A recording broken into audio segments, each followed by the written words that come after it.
I called my wife at 1 a.m. while I was on a work trip. My best friend answered. He said calmly, "She's busy right now. She'll call you later." Then I heard her laugh in the background. I took a deep breath and said, "Keep her. She's your problem now." The silence on the other end was beautiful. Look, I'm not going to sit here and pretend I was some kind of relationship genius who saw all the warning signs and chose to ignore them like terms and conditions on an app download. No, I was legitimately clueless. The kind of clueless that makes you wonder if ignorance really is bliss or just expensive stupidity with a good marketing team. My name is Eli Porter. I'm 35 years old, and up until about 3 weeks ago, I genuinely believed I had my life figured out. Spoiler alert, I didn't. My daily routine was so predictable you could set your atomic clock to it. Wake up at 6:30, stumble to the kitchen like a zombie extra in a low-budget horror film, brew the strongest coffee known to mankind, the kind that makes your heart question its life choices, and then sit at the kitchen table scrolling through my phone while Spotify played some smooth jazz that made me feel like I had my act together. I didn't, but the saxophone really sold the illusion. I worked as a logistics manager at a mid-sized distribution company, which is a fancy way of saying I spent 40 hours a week making sure boxes got from point A to point B without the universe imploding. Riveting stuff.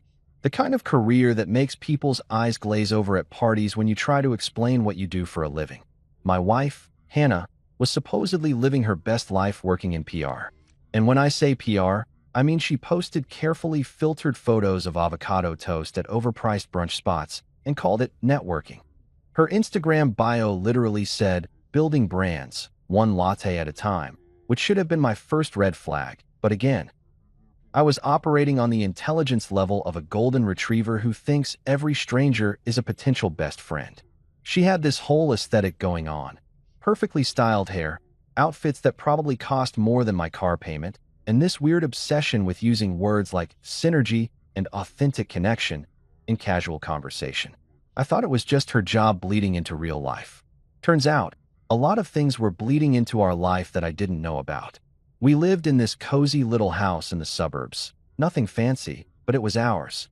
Well, technically the bank owned most of it, but we got to pretend we were responsible adults with equity and everything. We had 2 cats, Mr. Whiskers and Colonel Fuzz, who were about as useful as decorative pillows, but significantly more judgmental. Those furry freeloaders spent their days sleeping in sunbeams and knocking things off counters just to watch me suffer. I love them anyway because apparently, I'm a glutton for being emotionally manipulated by creatures who can't even open their own food cans. Then there was Dylan. Oh, Dylan. My best friend since college. The guy who knew my Taco Bell order by heart. The dude who had a key to our house and used it so frequently that our mail carrier probably thought we were running some kind of progressive polyamorous household. Dylan was that friend who showed up uninvited, raided your fridge, fixed your Wi-Fi when it inevitably crapped out, and made himself so comfortable on your couch that you started wondering if he paid rent somewhere else or just rotated between friends' houses like some kind of freeloading nomad. He was funny, helpful, always around when you needed him, and apparently, always around when you didn't need him too, but we'll get to that particular dumpster fire later. I thought everything was fine. Actually, I thought everything was better than fine. I thought I'd somehow cracked the code to adult life. Stable job that paid the bills, wife who smiled at me over morning coffee, best friend who made me laugh, and 2 cats who occasionally acknowledged my existence when their food bowls were empty. What more could a guy want, right? Maybe I should have wanted my wife to actually be in love with me and not treat our marriage like a convenient living arrangement with tax benefits. But hey, hindsight is 20/20, and apparently, my eyesight was legally blind. Hannah would come home from her networking events smelling like expensive perfume I definitely didn't buy her, talking about her amazing connections and how busy she was building her personal brand.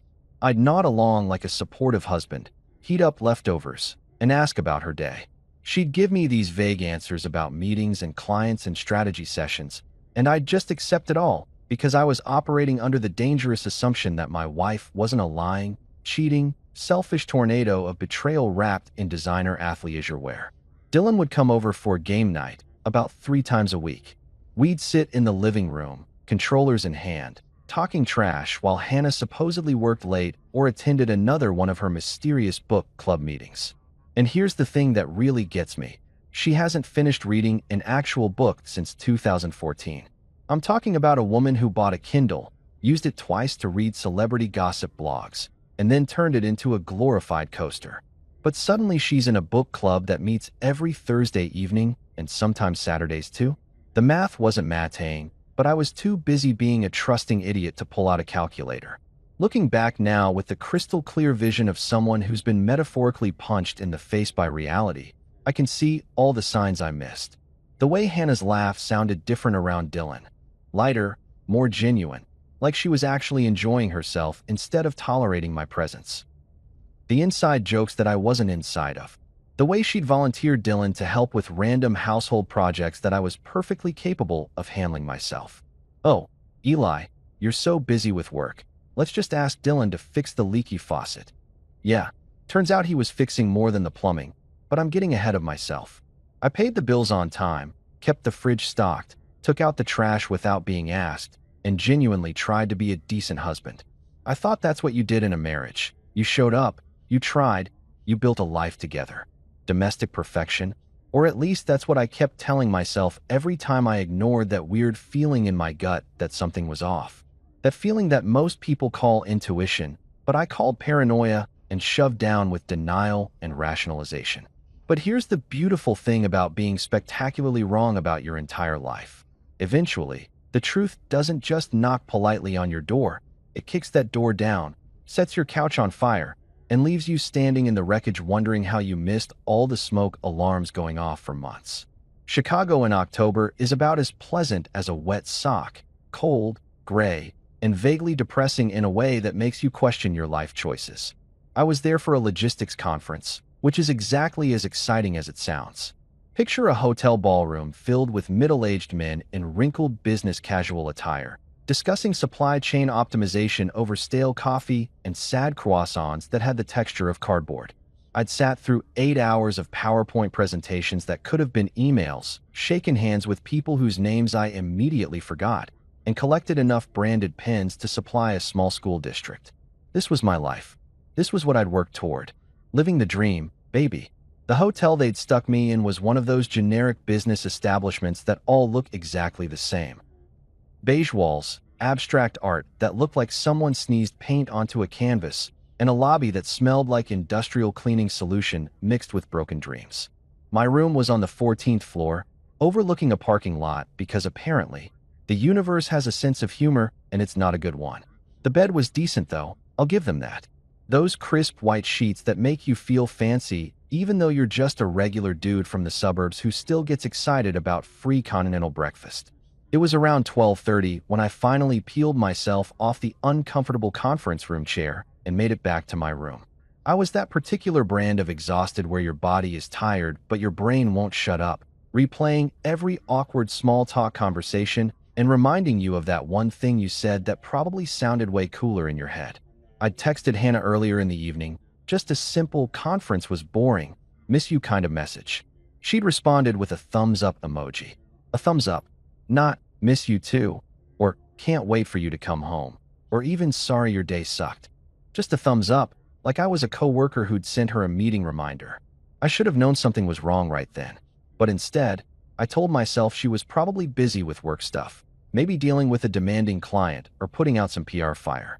That's what I did best. Made excuses, filled in the gaps with optimistic narratives that made me feel better about the growing distance between us. Gold medal mental gymnastics, folks. I could have competed professionally. I took a shower that lasted way too long because the water pressure was surprisingly excellent and hotel showers always feel like a vacation from your regular shower, even though you're literally just washing yourself in a different geographical location. I put on the complimentary bathrobe because when you're paying $200 a night, you're damn well going to use every amenity they give you, and scrolled through my phone for a bit. Instagram was full of Hannah's latest post, a photo of her coffee cup next to her laptop with some caption about grinding and building empires. 43 likes already. I added mine because that's what supportive husbands do, even when they're alone in a depressing hotel room wondering why their wife can't text more than an emoji. At around 1 in the morning, I was lying in bed watching some late-night talk show that wasn't funny enough to keep me awake, but wasn't boring enough to put me to sleep. You know that limbo state where you're just existing in a half-conscious fog. That's where I was living. And suddenly, I got hit with this wave of homesickness that felt ridiculous for a 35-year-old man. I missed my own bed. I missed the cats walking across my face at 3 in the morning demanding food. Hell, I even missed Hannah's cold feet touching my legs in the middle of the night, which I usually complained about, but would have welcomed right then. So I did what any devoted, slightly pathetic husband would do. I called her. Just to hear her voice, say goodnight. Maybe have an actual conversation that didn't involve emojis or three-word responses.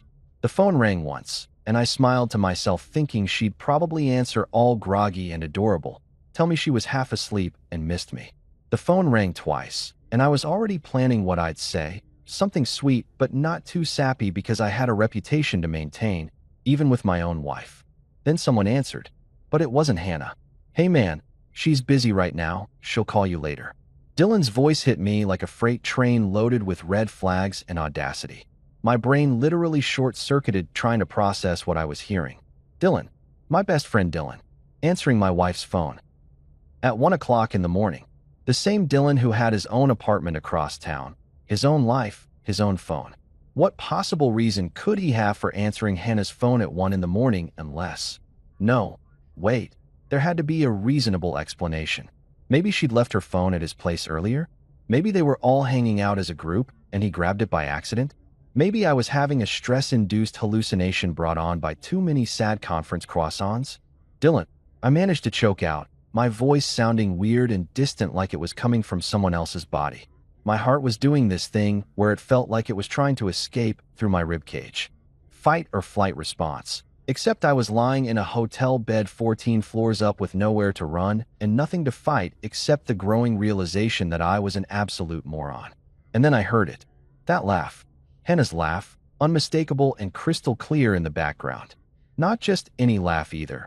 It was that genuine, carefree, actually amused laugh that I used to hear back when we first started dating. The laugh she made when I tried to cook and inevitably set off the smoke alarm. The laugh that I hadn't heard directed at anything I'd said or done in at least a year, maybe longer. That laugh was happening in Dylan's presence at 1 in the morning while I was alone in Chicago thinking about how much I missed her. The pieces fell into place with the subtle grace of a piano being dropped from a skyscraper. The late nights. The book club. The inside jokes. Dylan's constant presence in our house. Hannah's new perfume. The way she'd been distant but claimed she was just stressed about work. The thumbs-up emoji. All of it, every single thing I'd rationalized and explained away, suddenly made perfect, horrible, crystal clear sense. I could have screamed. I could have cried. I could have thrown my phone across the room and watched it shatter against that ugly abstract art. I could have stayed on the line demanding explanations, begging for it not to be what it obviously was, making a complete fool of myself. But instead, something weird happened. I got really, really calm. Like supernaturally calm. The kind of calm that probably worried the part of my brain responsible for normal human emotional responses. I took a deep breath, stared at the popcorn ceiling of my generic hotel room, and said the only thing that felt right. Keep her, bro. She's your problem now. Then I hung up. The silence that followed was absolutely gorgeous. No crying, no panicking, no dramatic outbursts. Just me, lying in a hotel bed, staring at the ceiling like I was the star of a sad insurance commercial about life's unexpected plot twists. My phone started ringing immediately. Dylan's name flashed on the screen. I watched it ring until it went to voicemail, then turned it off completely. And you know what? I slept like a baby. Best sleep I'd had in months. I woke up the next morning expecting to feel like someone had ripped my chest open and replaced my heart with a garbage disposal full of broken glass and regret. You know, the standard post-betrayal emotional package deal that comes with discovering your wife is auditioning for a reality show called Keeping Up with the Homewreckers. But instead, I felt fine. Actually, better than fine. I felt like I'd just had the best night's sleep in recent memory, which was deeply concerning because according to every romantic comedy and therapy podcast I'd ever accidentally consumed, I should have been a sobbing mess ordering room service ice cream at 4 in the morning while listening to Adele on repeat. The morning sunlight was streaming through those awful hotel curtains that never quite close all the way, and I just laid there for a minute taking inventory of my emotional state like a mechanic checking under the hood. Sadness? Nope. Anger? A little, but it was more of a background simmer than a full boil. Soul-crushing despair? Surprisingly absent. What I felt most was relieved and hungry. Mostly hungry, if I'm being honest. I checked my phone, still off from last night. 37 missed calls. 14 from Dylan, 23 from Hannah, and apparently my mother had called too, which meant someone had already started the drama chain reaction. I turned the phone back off. Whatever nuclear fallout was happening back home could wait until after I'd caffeinated and consumed an irresponsible amount of carbohydrates. The hotel breakfast buffet was calling my name like a siren song, except instead of luring sailors to their doom, it was luring a recently cuckolded logistics manager to processed meats and questionable scrambled eggs. I got dressed in yesterday's conference outfit because I'd packed like an optimistic idiot who thought he'd be returning home to a loving wife instead of a Greek tragedy written by someone with a sick sense of humor. My reflection in the bathroom mirror looked surprisingly normal. No visible signs of heartbreak, no scarlet letter branded on my forehead. Just a regular dude who needed to shave and maybe invest in better under-eye cream. The elevator ride down to the lobby felt weirdly significant, like I was descending into my new life as a single man, or at least a man whose marriage had the structural integrity of a house of cards in a wind tunnel. There was an elderly couple in the elevator with me, holding hands and smiling at each other with that comfortable affection that comes from decades of not betraying each other with mutual friends. I wanted to tell them congratulations on clearing that apparently very difficult bar, but instead I just nodded politely and stared at the floor numbers lighting up. The breakfast area was packed with conference attendees, all of them looking various degrees of hungover and professionally miserable. I recognized a few faces from yesterday's riveting presentation on optimizing warehouse efficiency through AI integration, but didn't feel like making small talk. I was a man on a mission, and that mission was eating my feelings in socially acceptable public setting. I loaded up my plate like I was preparing for the apocalypse. Scrambled eggs, bacon, extra bacon, because if your wife is cheating on you with your best friend, you deserve all the bacon, sausage links, hash browns, a waffle that I drowned in syrup, and a cinnamon roll the size of my head. Zero shame, maximum carbs. The breakfast attendant, a sweet older lady named Patricia according to her name tag, raised her eyebrows at my plate. Rough night, honey? She asked with the kind of knowing sympathy that suggested she'd seen her fair share of sad business travelers. You could say that, I replied, grabbing a cup of coffee that could probably strip paint. But this breakfast is making it significantly better. That's the spirit, Patricia said, patting my shoulder like she was my honorary grandmother. Whatever's bothering you, bacon makes everything better.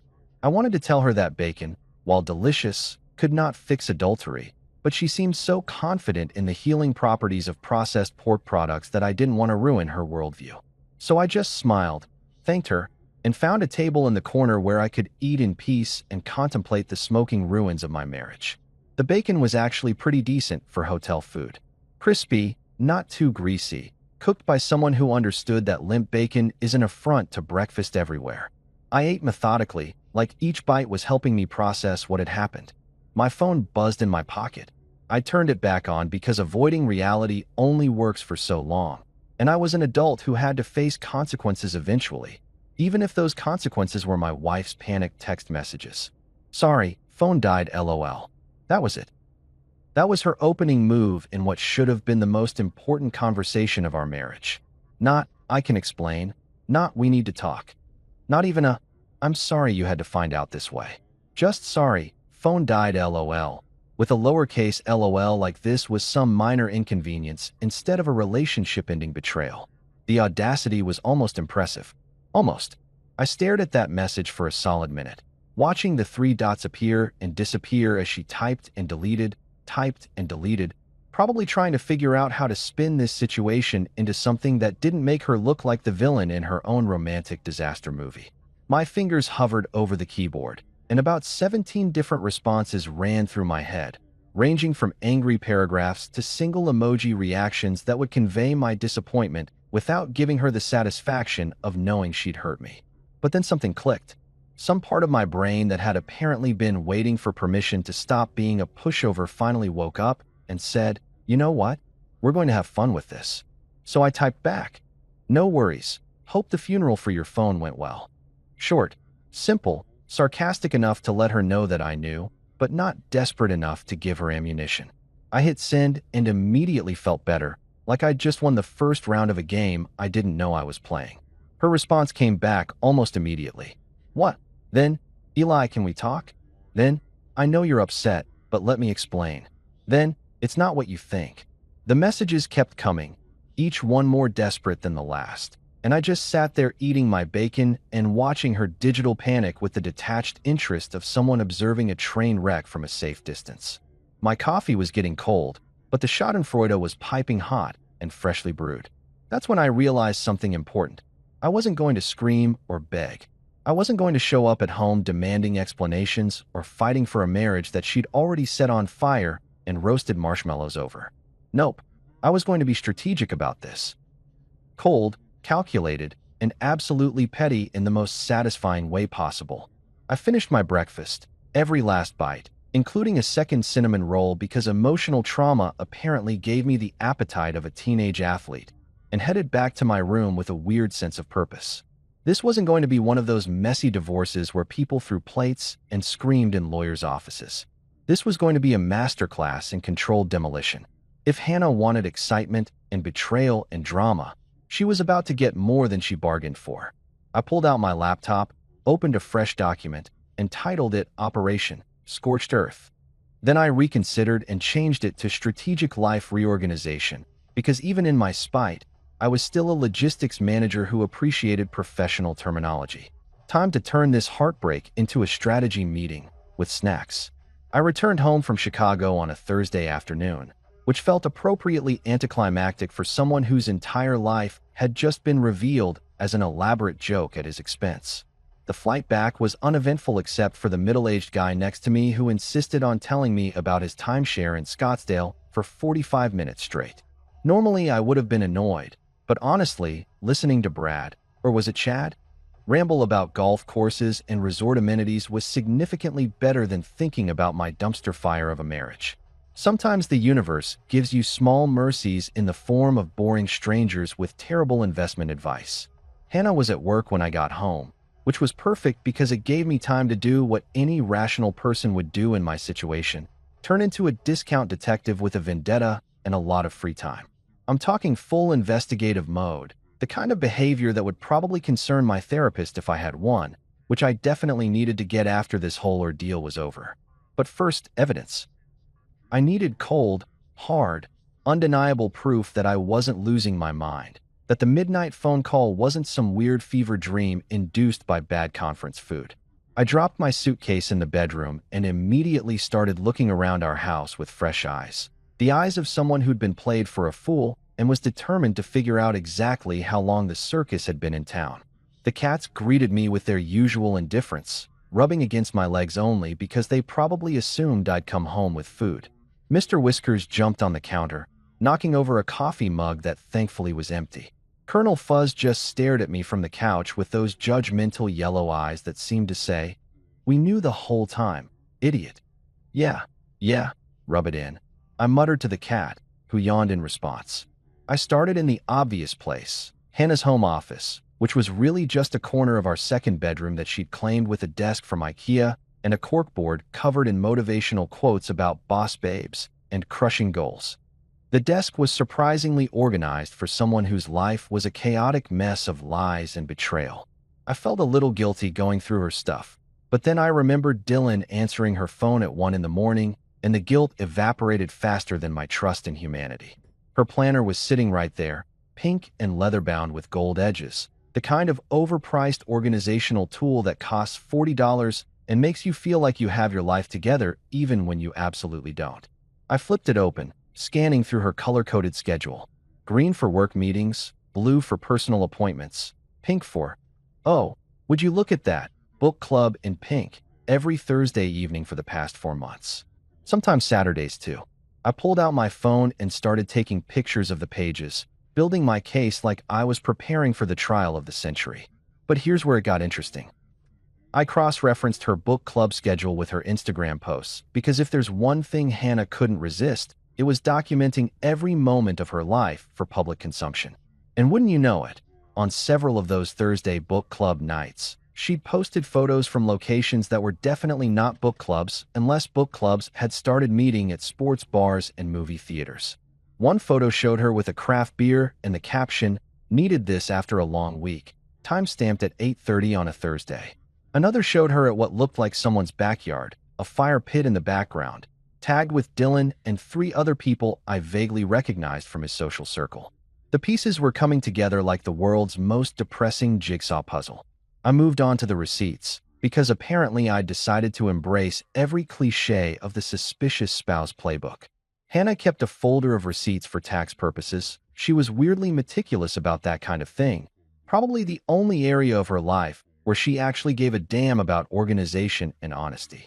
I started going through them, month by month, and oh boy, did I hit the jackpot of incriminating evidence.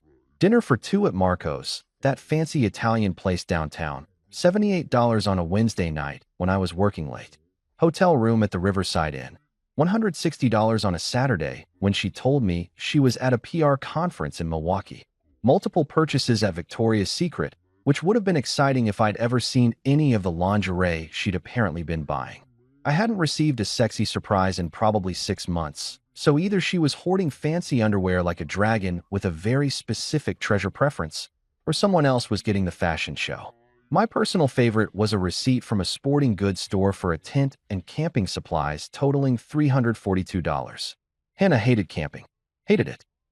I tried to take her camping once during our 2nd year of marriage, and she lasted exactly 4 hours before demanding we pack up and find the nearest hotel because nature is gross and bugs are a hate crime. But apparently, she'd overcome her deep-seated fear of the outdoors when Dylan suggested a camping trip to his family's lake property. How convenient. How absolutely, perfectly convenient. I sat on the floor of her office, surrounded by receipts and lies, and started laughing. Not a happy laugh. More like the unhinged cackle of someone who'd just discovered that his entire relationship was built on a foundation of bull, and his wife had the audacity to be bad at covering her tracks. She'd kept the receipts. She'd literally kept the paper trail of her affair in a neat little folder labeled 2024 expenses. The irony was so thick you could spread it on toast. Then I did something that I'm not particularly proud of, but also have zero regrets about. I checked our cat's Instagram account. Yes, our cats had Instagram. Hannah had started it a year ago as a fun project to build her content creation skills, which apparently meant posting photos of Mr. Whiskers and Colonel Fuzz with captions written from their perspective. It was as ridiculous as it sounds, but it had somehow gained 3,000 followers who genuinely enjoyed watching our cats do absolutely nothing interesting. I scrolled through the posts, and there it was, photographic evidence that even our pets were in on the betrayal. 2 posts from the past month showed the cats at Dylan's apartment. One caption read, "Mr. Whiskers visiting Uncle Dylan's bachelor pad. Hashtag cats off Instagram, hashtag catlife, hashtag adventure time." Uncle Dylan. Uncle Dylan. Like he was part of the family. Like he hadn't been systematically destroying said family from the inside, like some kind of friendship termite. The location tags confirmed it. Dylan's address, which I knew because I'd helped him move into that apartment 2 years ago, carried his couch up 3 flights of stairs like a good friend, even bought him a housewarming gift basket from Trader Joe's with all the fancy cheeses he liked. I'd literally contributed to creating the love nest where my wife was apparently spending her Thursday evenings instead of reading books she had no intention of finishing. I took screenshots of everything. Every Instagram post, every receipt, every suspicious calendar entry. I created a folder on my laptop labeled Evidence, and then changed it to Personal Documents, because I was still thinking like someone who might need to show this to a lawyer eventually, and I wanted to at least pretend I had some dignity left. My phone buzzed. Another text from Hannah. "When are you getting home? We need to talk." I looked around at the explosion of evidence surrounding me. Receipts scattered across the floor, her planner open to another book club entry, my laptop screen showing a photo of MY Cats at MY Best Friend's apartment, and typed back, "Already home. Take your time. Let her think I was clueless for a little longer. Let her walk into this house believing she still had control of the narrative. that she could explain away the midnight phone call with some creative storytelling and maybe a few tears. Meanwhile, I'd be sitting here with enough evidence to write a true crime podcast about the death of my marriage. I heard keys in the front door. Hannah was home early, probably unable to concentrate at work because she was too busy panicking about damage control. I quickly closed her planner, stuffed the receipts back in the folder, and positioned myself on the couch with my laptop like I'd been sitting there the whole time. Just a normal guy doing normal things, definitely not conducting a full-scale investigation into his wife's extracurricular activities. The door opened. Hannah walked in looking nervous, her smile forced and brittle. "Hey," she said cautiously. "How was Chicago?" I looked up from my laptop and smiled back, channeling every ounce of fake normalcy I could muster. "Boring conference stuff. Same old, same old. How was your week?" She visibly relaxed, probably thinking she'd dodged a bullet. "Oh, busy with work. The usual. Book club last night." I asked innocently. She froze for just a second, barely noticeable if you weren't looking for it. "Yeah, it was good. We're reading this really interesting memoir." "Cool," I said. "What's it about?" Watch her squirm.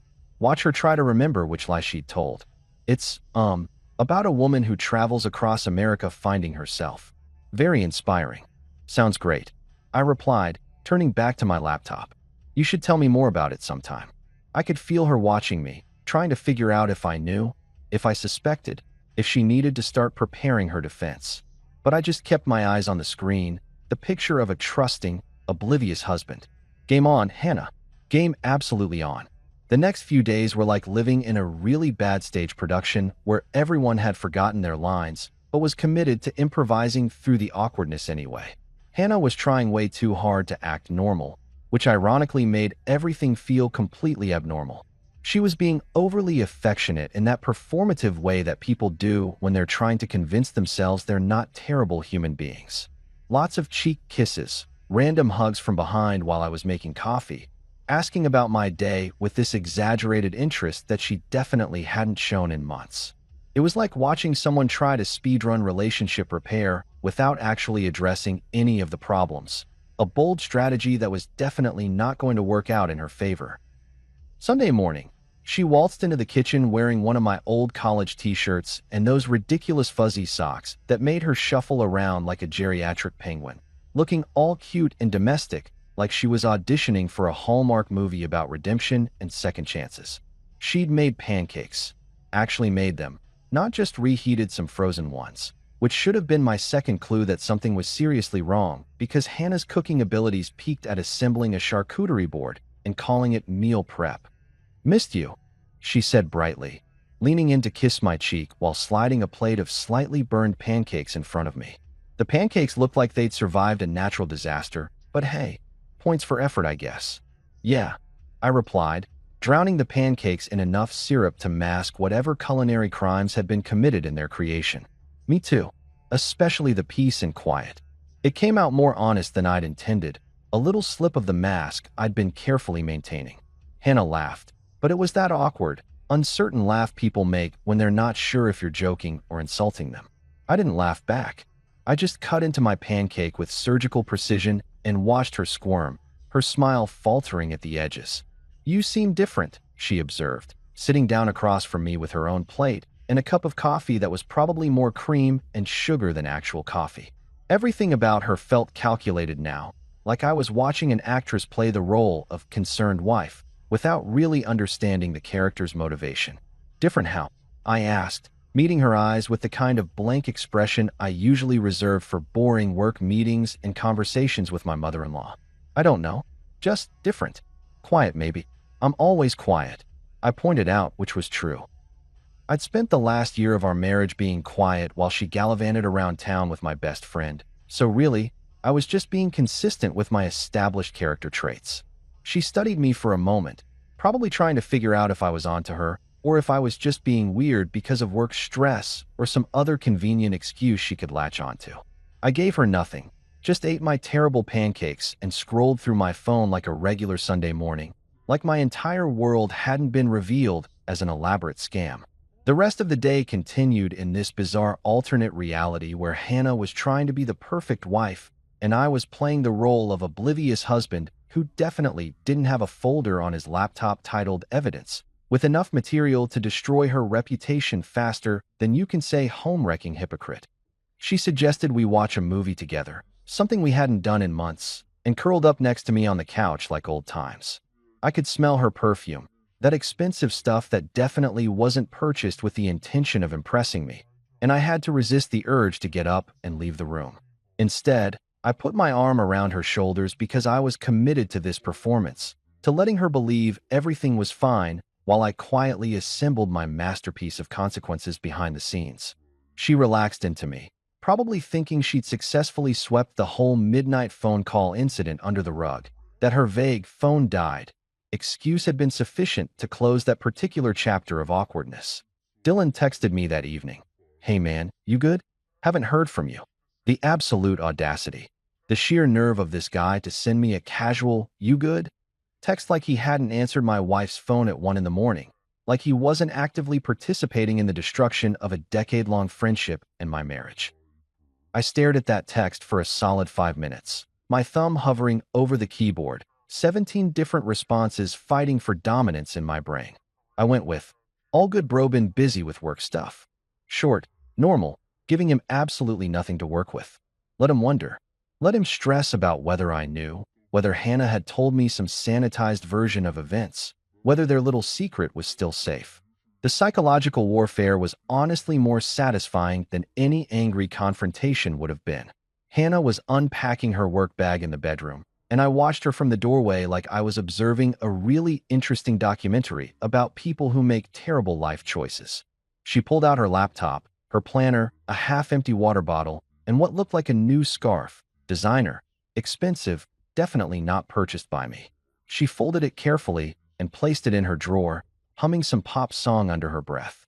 "That's pretty," I commented, nodding at the scarf. "New." She tensed for a microsecond. "Oh yeah? Got it on sale last week. Such a good deal." Lie. I could see the price tag still attached inside the fold. $128, no sale sticker in sight. She was lying about a scarf. A scarf. Like she was paying per syllable for her fabrications and wanted to maximize her investment in dishonesty. "Nice," I said. "Looks expensive even for a sale. Sometimes you just have to treat yourself, you know?" She smiled at me, and I smiled back. This was my life now, smiling through conversations where every word was potentially loaded with subtext, where I had to analyze whether she was talking about the scarf or justifying her entire affair with some retail therapy metaphor. Honestly, if I made it through this without developing trust issues that would require years of therapy, it would be a miracle. That night, after Hannah had fallen asleep. She always slept like the dead, one of those people who could sleep through a marching band practicing in the bedroom. I pulled out my laptop and opened a new document. The blank page stared back at me, cursor blinking with anticipation, waiting for me to make my first move in what was about to become the most elaborate, petty, satisfying plan I'd ever constructed. This wasn't going to be revenge exactly. Revenge implied acting out of pure emotion, doing something rash and stupid that would make me look like the villain. No, this was going to be something much more sophisticated. This was going to be poetic accounting, a careful balancing of the scales where every action had an equal and opposite reaction, where consequences lined up like dominoes just waiting for someone to tip the first one. I titled the document Project Phoenix, because I'm dramatic and also because I like the idea of something new rising from the ashes of my burned marriage. Plus, it sounded way better than how I'm going to systematically dismantle my wife's affair while maintaining plausible deniability. I started making lists. Bullet points of information I had, resources I could access, connections I could leverage. Dylan worked in real estate, same general industry as me, but different company. We'd collaborated on a few deals, shared client referrals, even discussed partnering on an investment property once upon a time when I thought he was actually my friend and not a backstabbing opportunist with the moral compass of a corrupt politician. That's when it hit me. I had access, not to anything illegal or dramatic, just information. Public records, professional connections, industry knowledge that could be used in creative ways. Dylan had been bragging for months about this big lake cabin purchase he'd made, some investment property that he was planning to flip or rent out, or whatever real estate bros do with their toys. He'd show me the listing, asked my opinion on the property value, even joked about how we should all go up there for a weekend trip. Yeah, that weekend trip invitation had a whole different context now. I pulled up the county property records website, all public information, perfectly legal to access, and searched for Dylan's name. There it was, one lake cabin, purchased 6 months ago for $280,000. I started digging deeper, looking at the transaction details, the mortgage information, the property tax status. And wouldn't you know it, there were some interesting discrepancies in the paperwork. Nothing major, just little things that someone with a keen eye and a professional background in logistics and legal documentation might notice. Things that, if brought to the attention of the right people, could cause some uncomfortable questions to be asked. I wasn't going to do anything illegal. I wasn't going to forge documents or make false reports or engage in any behavior that would compromise my own integrity. But I was absolutely going to make sure that every single loose thread in Dylan's professional life got pulled, every corner that he'd cut got examined, every little mistake got magnified. If Hannah wanted excitement, if she wanted drama and passion and whatever else she thought she was getting from this affair, she was about to get a fireworks display of consequences that would make the 4th of July look like a sparkler. I saved the document, closed my laptop, and looked over at my sleeping wife. She looked peaceful, completely unaware of the storm that was brewing. Part of me, a very small, rapidly shrinking part, felt bad about what I was planning. But then I remembered Dylan's voice answering her phone, her laugh in the background, the stack of receipts documenting months of lies, and that small part of me shut up real quick. Tomorrow I'd start making calls. Casual, friendly calls to mutual acquaintances. Just checking in, networking, maybe mentioning a few interesting observations about property transactions and professional ethics. Nothing direct, nothing traceable back to me. Just planting seeds and watching them grow. Game on, Hannah. Game absolutely on. Monday morning rolled around with all the enthusiasm of a DMV appointment, and I showed up to work with my game face on and a travel mug full of coffee that could probably power a small spacecraft. The office was its usual hive of mediocre productivity, people shuffling between cubicles, the printer jamming for the 3rd time that week, someone microwaving fish in the break room like a certified psychopath. Normal, boring, exactly what I needed while my personal life resembled a telenovela written by someone who hated happy endings. My office was nothing fancy, just a glorified box with a desk, a computer that took 5 minutes to boot up, and a window that overlooked the parking lot where I could watch people's will to live slowly drain away as they arrived for another day of corporate existence. I had photos on my desk, one of Hannah and me from our wedding, both of us smiling like we'd just won the lottery instead of signing up for what would eventually become a masterclass in betrayal. I turned that photo face down. Baby steps toward my new reality. Renee Martinez knocked on my doorframe around 10, holding 2 cups of coffee and wearing that expression she always had, the one that said she knew something was up and was deciding whether to be concerned or amused. Renee was our firm's legal assistant, though calling her just an assistant was like calling a Swiss Army knife just a blade. She handled contracts, liaised with lawyers, knew more about real estate law than most of the agents, and had this uncanny ability to smell drama from 3 floors away. "You look like someone who's either planning a murder or a career change," she said, inviting herself in and putting one of the coffees on my desk. "And since you brought your lunch from home instead of buying the usual sad sandwich from the deli, I'm guessing it's the murder." I laughed despite myself. Renee had this way of cutting through bull with surgical precision, which was exactly why I needed her right now. "Is it that obvious? Eli, you've been staring at your computer screen for 20 minutes and you haven't actually typed anything. The screen's on the login page. So yeah, it's pretty obvious." She settled into the chair across from my desk, crossing her legs and looking at me with that mix of concern and curiosity that made her simultaneously the best person to confide in and the most dangerous person to lie to. I took a sip of the coffee she'd brought, vanilla latte, my favorite, which she remembered because Renee remembered everything. "Hypothetically," I started, because even in my spite-fueled state, I was still cautious enough to frame things carefully. If someone discovered that their spouse was, let's say, romantically involved with a mutual friend. "Oh, we're doing hypotheticals? Fun. I love hypotheticals." Renee leaned forward, clearly invested now. "Go on. And this mutual friend happened to work in a related industry, had made some potentially questionable business decisions, maybe cut a few corners on paperwork that could be scrutinized more carefully. I trailed off, watching her face shift from curious to understanding to something that looked suspiciously like pride. "Are we talking about Dylan?" she asked bluntly, because subtlety was not Renee's strong suit, and honestly, I appreciated that about her. "How did you?" "Eli, I've seen the way he looks at Hannah at company events. Also, he has the subtlety of a car alarm at 3 in the morning. I've been waiting for you to figure it out for like 6 months." She sipped her coffee, completely unfazed by the bombshell she'd just dropped. "So what are we doing? And please tell me it's something creative, because if you're just going to cry and eat ice cream, I'm going to be disappointed." 6 months. She'd known for 6 months and hadn't said anything. I didn't know whether to be grateful for her respect of my agency or annoyed that she'd let me walk around like an idiot. "I'm not crying," I said definitively. "I'm strategizing. That's my boy." Renee pulled out her phone, opening what looked like a notes app. "Okay, what do we know? What are we working with here?" I filled her in on everything.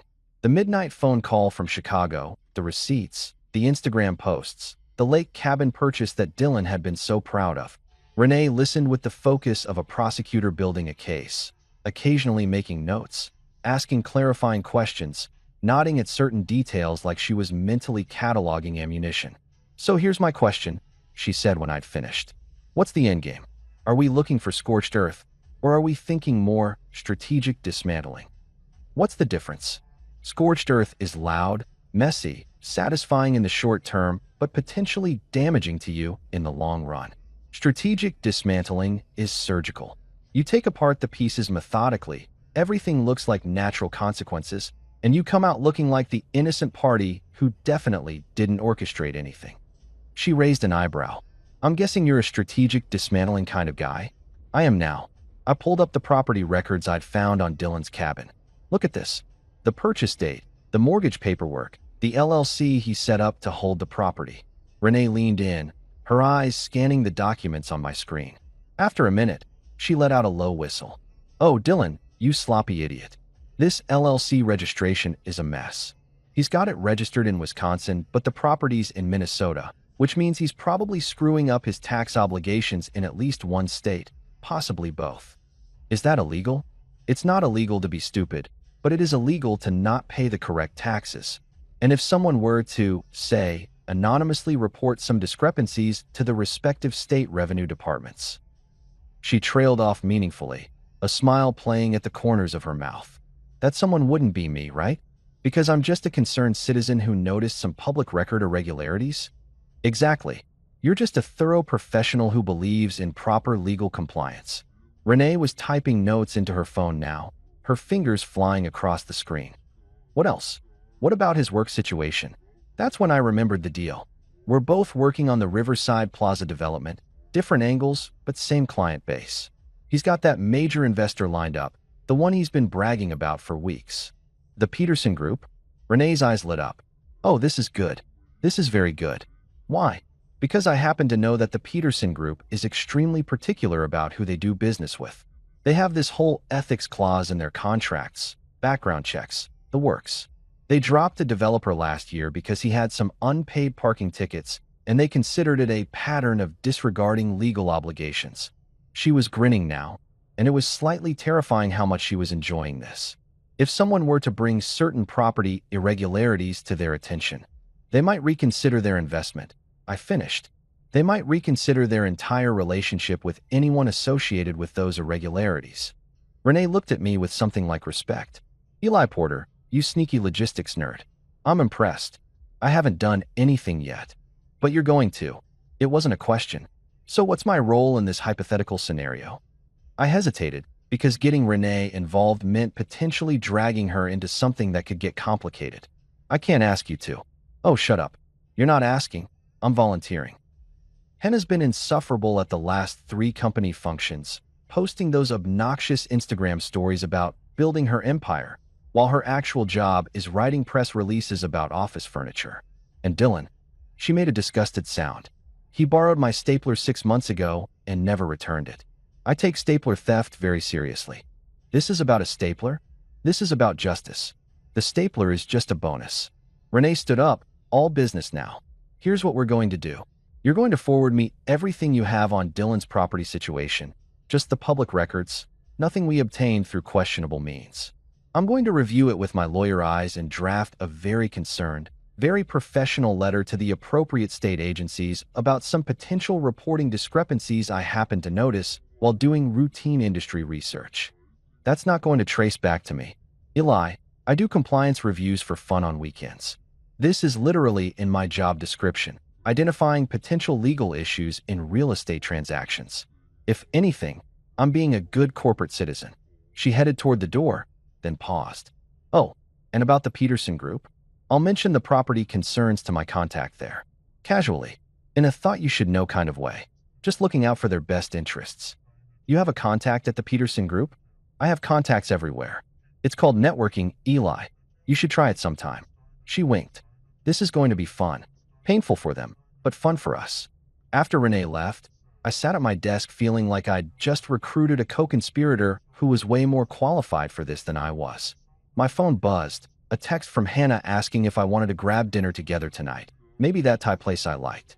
She was really trying to sell this everything is normal narrative, and part of me was curious how long she could maintain the charade. I texted back, sounds good. 7 p.m.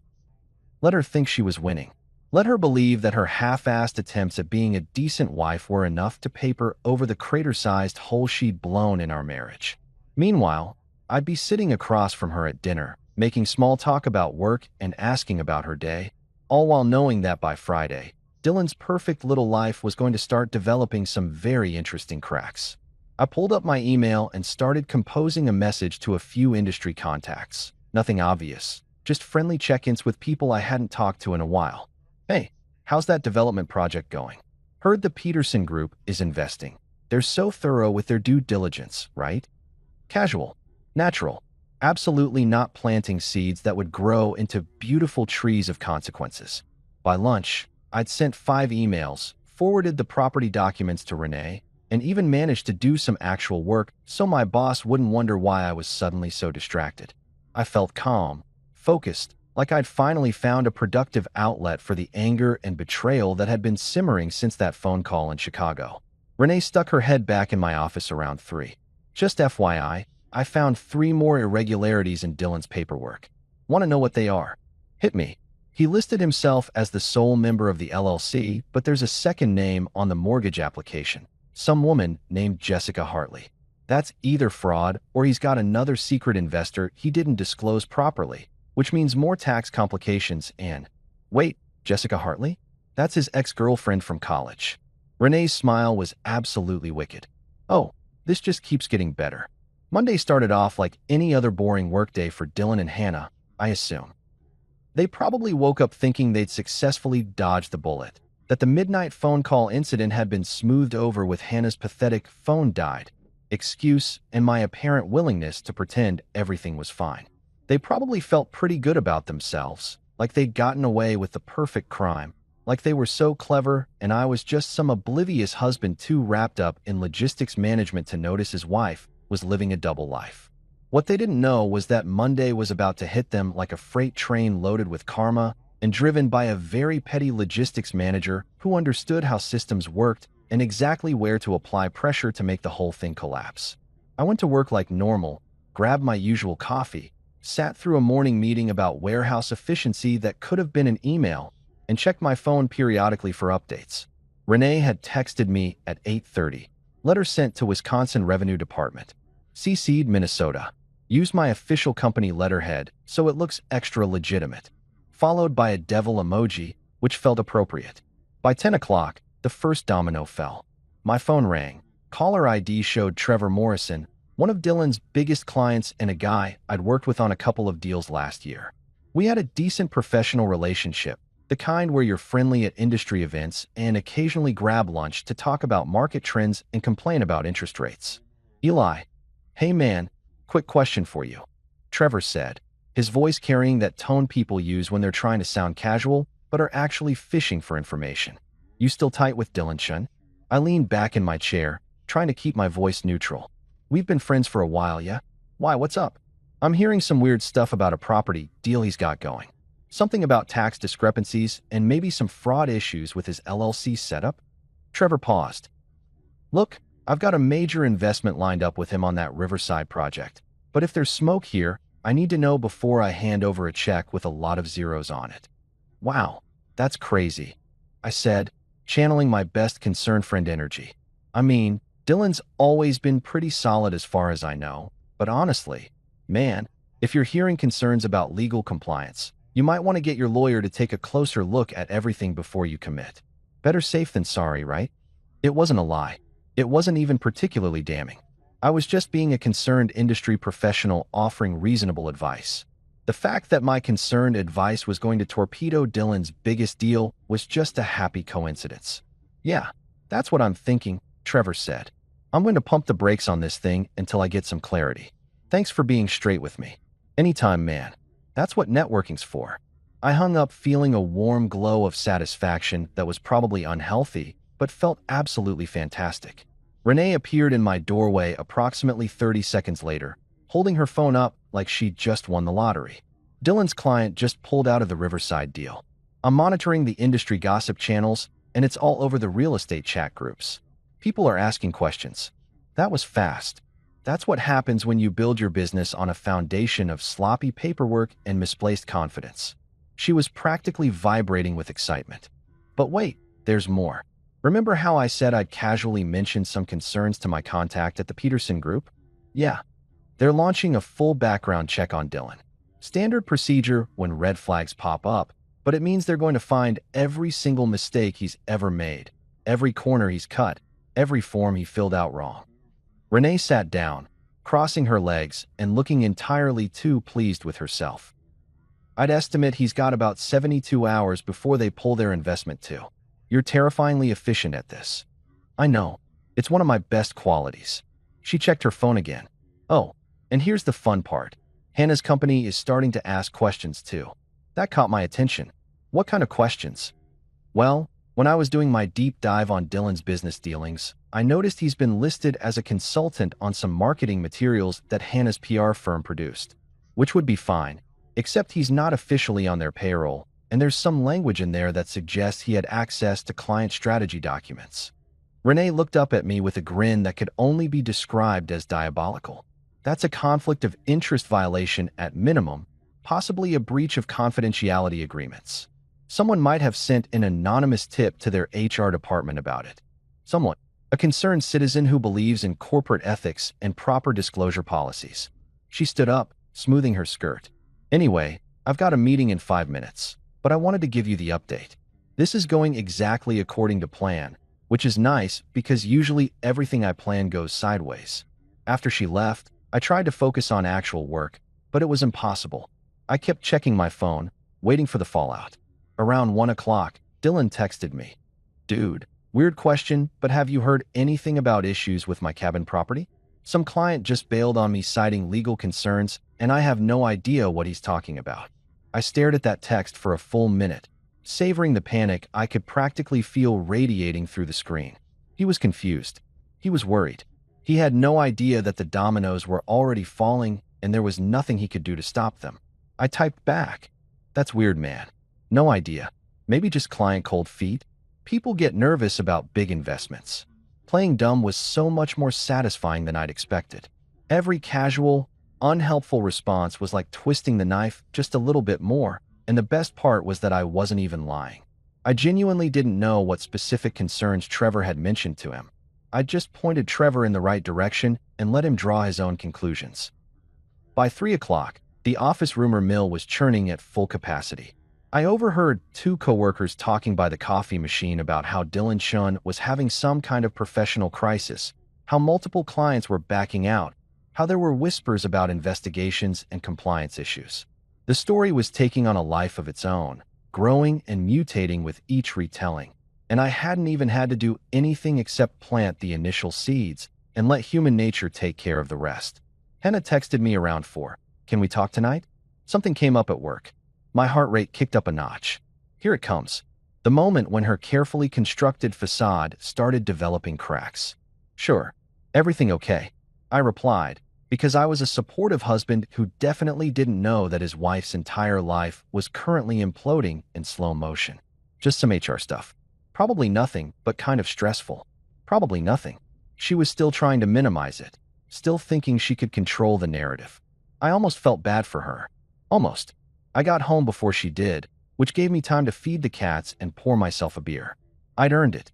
Mr. Whiskers rubbed against my legs, probably hoping for extra food, and I scratched behind his ears. Your mom's about to have a very bad day, I told him. He meowed in response, which I chose to interpret as approval. Henna came through the door at 6:30 looking like she'd been through a war. Her makeup was smudged, she'd definitely been crying, and her hair was falling out of its usually perfect style. She dropped her bag on the floor and just stood there in the entryway, staring at nothing. Hey, I said carefully, walking over with a glass of water. What happened? She took the water but didn't drink it. They're investigating Dylan. Someone leaked documents to HR claiming he had access to confidential client files through me. They're saying it's a conflict of interest, that I might have violated my employment agreement. Her voice cracked. I could lose my job, Eli. They put me on administrative leave pending the investigation. I made what I hoped was an appropriately shocked face. Wow, that's crazy. Who would do that? She looked at me then, really looked at me, and I could see the wheels turning in her head. Suspicion was creeping in around the edges of her panic. I don't know. It's all happening so fast. Dylan lost a major client today too. Some issue with his property investments. It's like everything's falling apart at once. That's awful, I said, managing to sound sympathetic. What are the odds, right? Everything hitting at the same time like that. Yeah, she said slowly, still watching me. What are the odds? We stood there in uncomfortable silence, her clearly trying to figure out if I was involved somehow, me carefully maintaining my expression of concerned innocence. The cats wandered between us, completely oblivious to the psychological warfare happening in their presence. You wouldn't. She started, then stopped. Wouldn't what? Nothing. Never mind. She rubbed her eyes, smearing her mascara even more. I need to shower. Can we order takeout? I can't deal with cooking. Sure. Thai food. She nodded and disappeared upstairs. I heard the bathroom door close, then the sound of the shower running. I pulled out my phone and texted Renee. Phase 1 complete. She's spiraling. The response came back immediately. Beautiful. Phase 2 launches tomorrow. The Peterson group meeting is at 9. I ordered the Thai food, extra spring rolls because spite made me hungry, and settled onto the couch. Dylan texted again. Why are you doing this, man? So he'd figured it out. Took him long enough. I contemplated my response, considering about 15 different sarcastic options before settling on something simple and devastating. Because therapy was expensive, his response came fast. You're destroying my career over a misunderstanding. A misunderstanding. He was calling it a misunderstanding. Like I'd accidentally overheard him ordering pizza instead of answering my wife's phone at 1 in the morning. The audacity was almost impressive. I didn't respond. Silence was louder than anything I could say. Hannah came downstairs 20 minutes later, looking slightly more human, but still defeated. We ate our Thai food in near silence, her pushing noodles around her plate, and occasionally sighing dramatically like she was the star of a tragedy instead of the person who'd written the script for this disaster. Do you think I'll be okay? She asked quietly. I looked at her across the table, this woman I'd been married to for 6 years, who I'd trusted completely, who'd thrown it all away for excitement and validation and whatever else Dylan had offered that I apparently hadn't. Honestly, I said, I have no idea, but I'm sure you'll figure it out. You're good at adapting. It wasn't comforting. It wasn't mean either. It was just true, and somehow that felt perfect. The next 2 weeks were like watching a slow-motion car crash, except I was the one who'd carefully loosened all the bolts and removed the brake fluid, and honestly, I had the best seat in the house. Hannah's administrative leave turned into a full-blown investigation that had her company's legal team crawling through every project she'd worked on for the past year. Dylan lost not just the Peterson Group investment, but 3 other clients who suddenly got very concerned about due diligence and ethical partnerships. It was beautiful, in that schadenfreude kind of way that probably made me a terrible person but felt absolutely justified given the circumstances. I'd started eating again, like actually eating, not just mechanically consuming food to stay alive. My appetite came roaring back with a vengeance, and I found myself cooking actual meals, trying new recipes, even enjoying the process of chopping vegetables and measuring spices. Henna barely ate anything, mostly just picked at whatever I made and stared into space like she was a character in one of those pretentious art films where nothing happens for 2 hours and everyone pretends it's deep. "You seem happy," she observed one evening, watching me season a chicken breast with the kind of focus usually reserved for defusing bombs. Her tone was accusatory, like my refusal to be miserable was somehow a personal attack. "I found this great recipe on YouTube," I replied cheerfully, completely dodging the implication. "It's got lemon and garlic and this herb mixture that's supposed to be amazing. You want some?" "I'm not hungry." "Suit yourself. More for me." I hummed while I cooked, and I could feel her glaring at the back of my head. The cats had picked up on the shift in household dynamics and had started following me around instead of her, which was its own special kind of poetic justice. Even Colonel Fuzz, who'd always been Hannah's favorite, now spent most of his time lounging in my office while I worked from home. Dylan's professional collapse accelerated faster than I'd anticipated. Renee kept me updated with regular texts that read like a soap opera recap. Peterson Group officially pulled out, issued a statement about incompatible business practices, one message said. Another, Wisconsin Revenue Department opened an official investigation into his LLC. This is better than Netflix. The real estate community was small and gossipy, and once word got out that Dylan Shun was under investigation for potential tax fraud and had lost multiple major clients, other people started backing away like he was radioactive. Nobody wanted to be associated with someone who might drag them down too. It was the professional equivalent of being voted off the island, except the island was his entire career and the voting was unanimous. I ran into Marcus Donnelly at a coffee shop on Thursday morning. Marcus was another real estate developer who'd worked with Dylan on a few projects. He spotted me in line and made a beeline over, clearly looking for information. "Eli, man, what's the deal with Dylan?" Marcus asked, lowering his voice like we were discussing state secrets instead of the professional implosion of a mutual acquaintance. "I heard he's under investigation. Something about property fraud." I sipped my coffee slowly, taking my time to respond. "You know, Marcus, I'm not totally clear on all the details. Sounds like there were some issues with how he structured his property holdings. Tax stuff, maybe? I try to stay out of other people's business, you know. But you guys were best friends, right? He hasn't said anything to you." "We haven't been talking much lately," I said, which was the understatement of the century. "Different projects, busy schedules. You know how it is." Marcus nodded knowingly, reading between the lines I wasn't even drawing. "Yeah, I get it. Smart to distance yourself before any of that blowback hits you. I'm pulling out of our joint venture with him next week. Can't afford to have my name attached to that mess." "Probably a wise move," I agreed, and Marcus clapped me on the shoulder before leaving, probably to go spread the word that even Dylan's best friend was distancing himself. The rumor mill was working overtime, and I hadn't even had to contribute much beyond existing and having strategically timed coffee.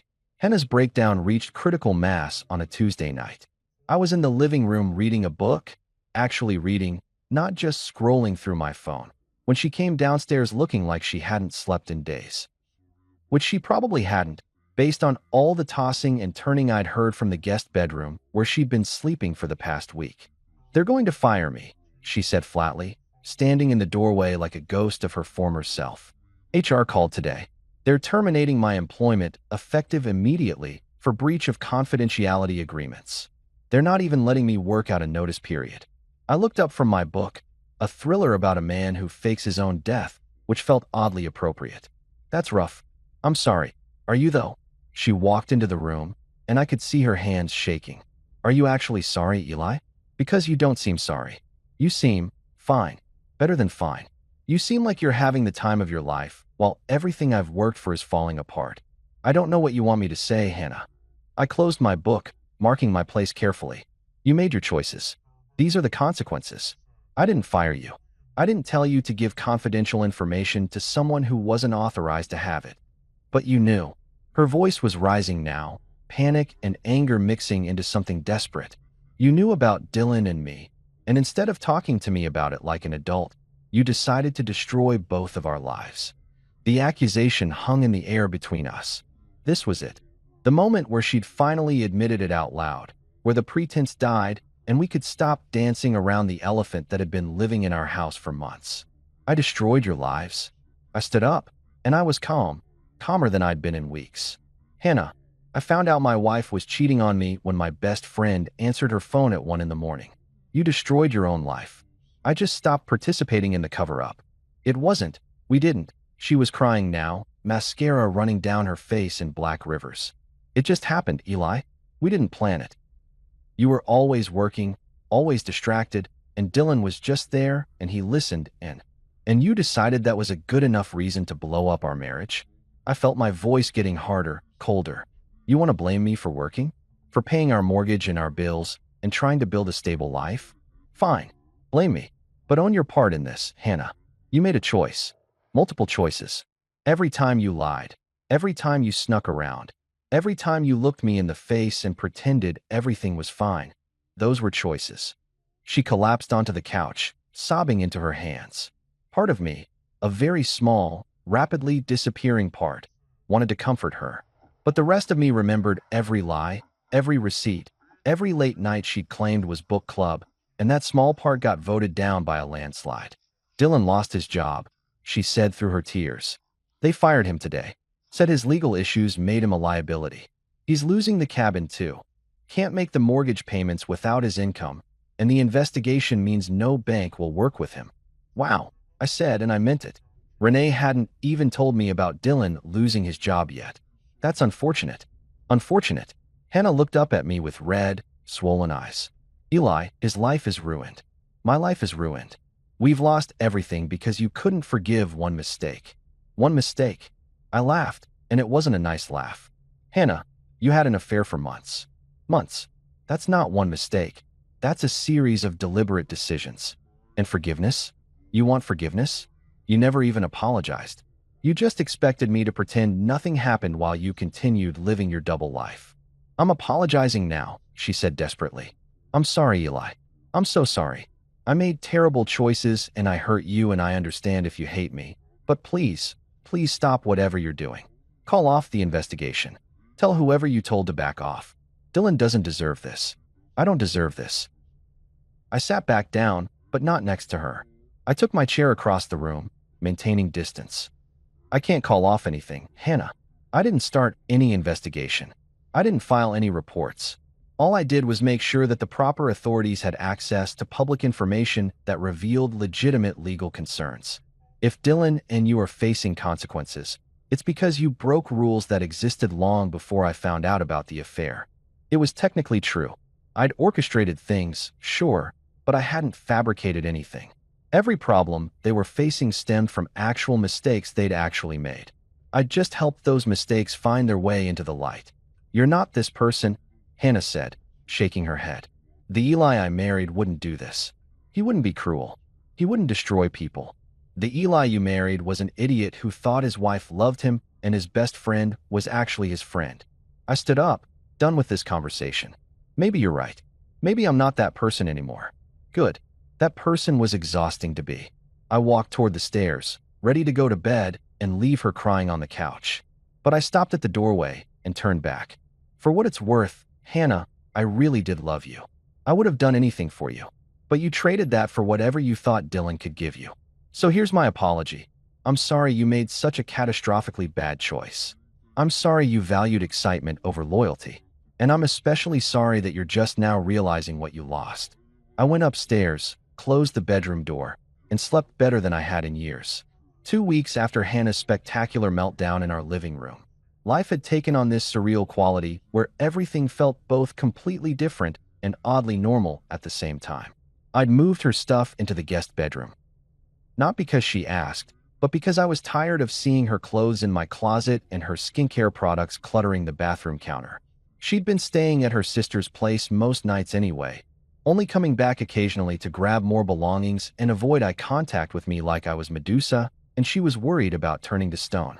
I'd started going to the gym again, actually going instead of just paying for a membership I never used. Turns out, lifting heavy things and pretending they're your problems is surprisingly therapeutic. I'd lost about 10 pounds without even trying, Apparently, stress and betrayal are excellent for your metabolism, though I wouldn't recommend them as a sustainable weight loss strategy. My coworker Brad had even commented that I looked different in a good way, which I chose to interpret as a compliment rather than an observation that I'd previously looked like a sad potato. Work had become almost enjoyable. Without the constant background anxiety about my failing marriage, I could actually focus on projects, contribute ideas in meetings, even crack jokes with Renee, who'd become something like my partner in crime and unofficial therapist. She'd kept me updated on every development in the Dylan saga like she was narrating a documentary about the consequences of poor life choices. He's trying to sell the cabin at a loss, she told me over coffee on Friday. Can't find buyers because the property's caught up in the investigation. Also, his ex-girlfriend Jessica is suing him for fraud. Turns out he used her name on documents without her permission. That's a whole other legal nightmare. Jessica's suing him. I'd almost felt bad. Almost. That's rough. That's karma, Renee had corrected, stirring her latte with the tiny stick like she was mixing a potion. You reap what you sow, and Dylan apparently planted a field of terrible decisions and is now harvesting the world's worst crop. I'd gained my appetite back with a vengeance. Food tasted better, colors seemed brighter, and I'd started listening to music that wasn't sad jazz about lost love and regret. I'd downloaded some upbeat indie rock, some hip-hop with aggressive beats that made me feel like I was the protagonist in a movie about reinvention. Even the cats seemed happier, Mr. Whiskers had stopped knocking things off counters as frequently, and Colonel Fuzz had started bringing me his toy mouse as a peace offering or tribute or whatever cats do when they decide you're worthy of their attention. Sunday evening, I was making myself dinner. Nothing fancy, just some pasta with homemade sauce because I discovered that cooking was actually fun when you weren't doing it out of obligation when my phone buzzed. Unknown number. I almost didn't answer, but curiosity got the better of me. Eli? It's Dylan. I stood there in my kitchen, wooden spoon in hand, tomato sauce simmering on the stove, and tried to process the absolute audacity of this man calling me like we were still friends who could just chat about the weather and sports scores. Dylan, I said neutrally, giving him absolutely nothing to work with. Look, man, I know things are complicated right now, but I need to talk to you. Can we meet up? Get a beer? Talk this through like adults? His voice had that desperate edge to it, like a salesman trying to close a deal he knows is already dead. I don't think that's a good idea, I replied, stirring my sauce with perhaps more aggression than was strictly necessary.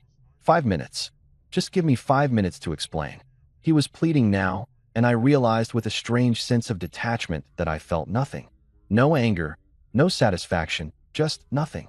He'd become irrelevant, a character from a previous chapter of my life that I'd already closed and shelved. There's nothing to explain, Dylan. You made your choices. I made mine. We're done here. I hung up before he could respond, blocked his number, and went back to my pasta. The sauce was perfect, rich, flavorful, exactly the right consistency. I plated it with some fresh Parmesan and basil, poured myself a glass of red wine that I'd been saving for a special occasion, and decided that celebrating my complete indifference to my ex-best friend's desperation counted as special enough. I was halfway through my meal, watching some crime documentary about art forgers, when there was a knock at the door. 3 sharp raps, urgent and insistent. The cat's ears perked up, Colonel Fuzz letting out a low growl that suggested even he knew this wasn't going to be a pleasant interaction. I looked through the peephole, and there she was, Hannah, standing on my doorstep at 8:30 on a Sunday night, looking like she'd been through several circles of hell and hadn't enjoyed any of them. Her hair was a mess, not the artfully tousled mess she usually cultivated for Instagram, but actual I haven't washed this in 3 days mess. She was wearing sweatpants and an old college hoodie, no makeup, eyes red and swollen from crying. She looked small, defeated, nothing like the confident PR professional who'd smiled at me over coffee just a month ago while secretly destroying our marriage. I debated not answering. I could just go back to my couch, finish my pasta, pretend I hadn't seen her. But something in me, maybe curiosity, maybe the need for closure, maybe just the desire to see this whole saga through to its conclusion, made me open the door. Hannah, I said, leaning against the doorframe and not inviting her in. I have nowhere else to go, she whispered, and her voice cracked on the last word. My sister kicked me out. Said she couldn't watch me self-destruct anymore. My parents won't return my calls. I have $600 in my bank account and no job prospects because everyone in the industry knows what happened. Dylan won't even talk to me anymore. He blames me for everything. Says I ruined his life by being careless with the documents. I didn't say anything. Just stood there, one hand on the door. Watching her fall apart on my doorstep like this was some kind of dramatic movie scene, except it was just sad and pathetic and real. Can I come in? Please? Just for tonight. I'll sleep on the couch. You won't even know I'm here.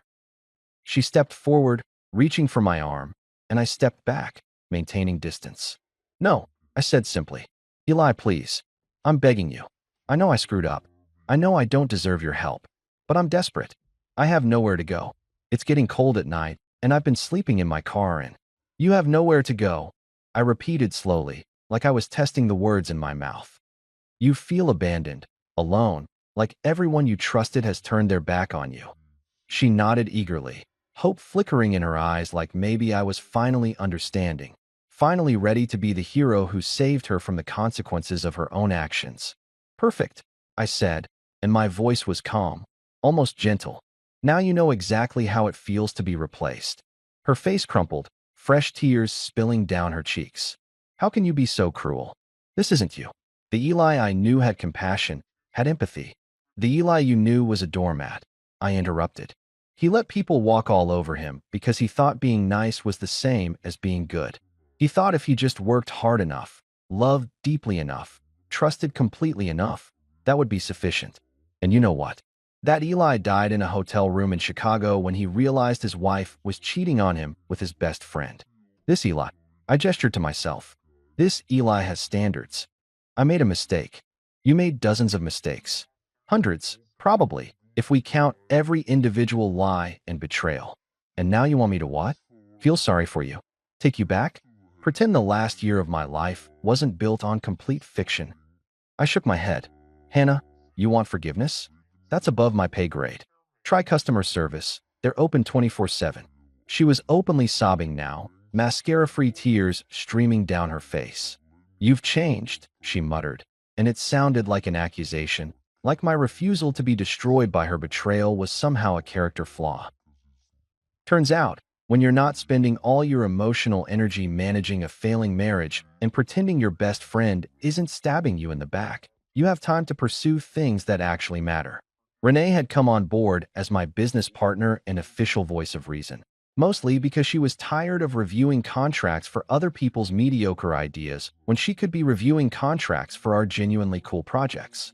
We'd converted an old warehouse in the South District into a community center with art spaces, a computer lab, and a small cafe that served decent coffee and employed local teenagers who needed job experience.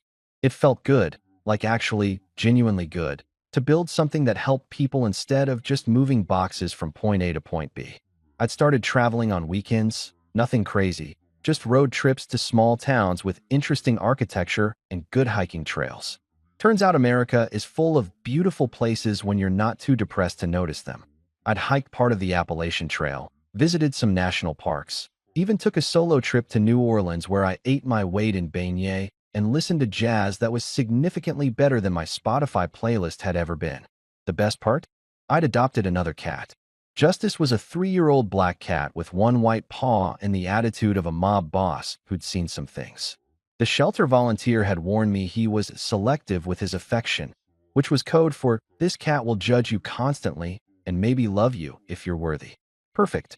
He fit right in with Mr. Whiskers and Colonel Fuzz, and together they formed a furry tribunal that supervised my every move and occasionally knocked things off counters just to keep me humble.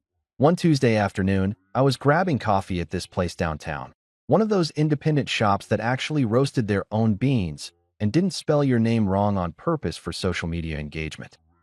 I was waiting for my order, scrolling through project proposals on my phone, when I saw her. Hannah was sitting alone at a corner table, staring into a half-empty cup of coffee like it held answers to questions she was afraid to ask. She looked tired, not just physically tired, but that bone-deep exhaustion that comes from carrying regret around like a backpack full of bricks. She'd lost weight. Her clothes hung a little looser, and her hair was pulled back in a simple ponytail instead of the styled perfection she used to maintain. She looked like a different person, or maybe just like the person she'd been hiding under all the Instagram filters and PR polish. She looked up, saw me, and I watched about 17 different emotions flash across her face in the span of 2 seconds. Surprise, hope, fear, resignation. She stood up slowly, hesitantly, like she wasn't sure if approaching me would result in conversation or a restraining order. "Do you hate me?" she asked quietly when she reached me. I thought about it, really thought about it, searching for anger or bitterness or any of the negative emotions I'd carried around for months after Chicago. But they weren't there anymore. They'd been replaced by something better, indifference mixed with genuine contentment about my own life. I shook my head. Nah, hate requires effort. She looked like she wanted to say more, maybe apologize again, or ask about my life, or try to explain herself one more time. But I didn't wait around for it. The barista called my name. I grabbed my coffee, tipped generously because good coffee deserves recognition, and headed for the door. "Eli," she called after me, and I paused but didn't turn around. "I'm glad you're doing well." "Thanks," I said over my shoulder, and I meant it. Not because I cared about her approval, but because it was true. I was doing well, better than well, and her opinion on the matter was about as relevant as a weather forecast from last year. Outside, it started to rain, that soft, steady spring rain that washes everything clean without being dramatic about it. I didn't have an umbrella, didn't really care. I just walked to my car whistling some tune I'd heard on the radio, letting the rain hit my face and thinking about how different this moment was from that night in Chicago when my world had fallen apart in a generic hotel room. Some storms don't come to break you, I thought, unlocking my car and tossing my coffee in the cup holder. They come to rinse the stupidity off. I drove home to my cats, my business plans, my life that I'd built from the wreckage of betrayal and bad decisions that weren't even mine. And for the first time in years, I felt completely, genuinely, impossibly free.